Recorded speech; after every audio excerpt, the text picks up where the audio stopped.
आज आपण भेटणार आहोत एका अशा महिलेला जिने आपल्या जिद्दीने आणि मेहनतीने एक वेगळी ओळख निर्माण केली आहे। शिंगवे नाईक, तालुका जिल्हा अहिल्यानगर येथील सौ अश्विनी मयूर कोळपकर यांची ही यशोगाथा आहे।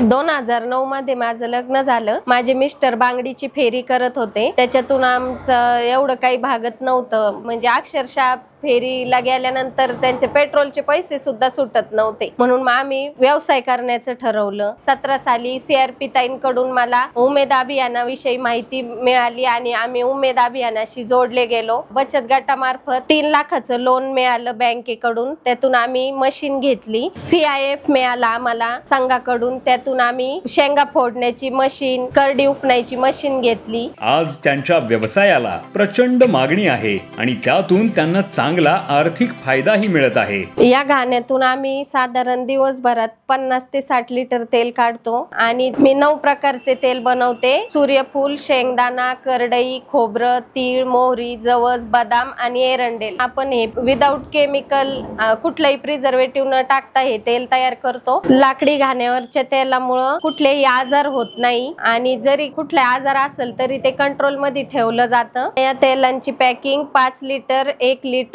अर्धा लिटर, 200 ml, 100 ml अशी आहे आणि नगर, राहुरी, मुंबई, नाशिक, पुणे, गुजरात या ठिकाणी आम्ही तेल पाठवतो। त्यातून आम्हाला वर्षाला 9 ते 10 लाखापर्यंत टर्नओव्हर होतो। भविष्यामध्ये मला हाच व्यवसाय मोठा करायचा आहे। एकच्या जागी 10 घाणे करून अनेक महिलांना रोजगार द्यायचा आहे। सौ अश्विनी यांचे ध्येय इथेच थांबत नाही। भविष्यात उमेद अभियानाच्या मदतीने अनेक महिलांना रोजगार उपलब्ध करून देणारा मोठा उद्योग त्यांना उभा करायचा आहे। गटात आल्यामुळे मला घराच्या बाहेर पडायला लागले। माझं अकाउंट नव्हतं बँकेत, गटात आल्यामुळे बँकेत अकाउंट झालं। जे उमेदची पूर्ण टीम आहे यांचं चांगलं सहकार्य होतं। उमेद अभियानामुळे माझी ओळख निर्माण झाली। आज माझ्या व्यवसायाने मला ओळखलं जातं माझ्या गावात। हे सगळं उमेद अभियानामुळेच झालं।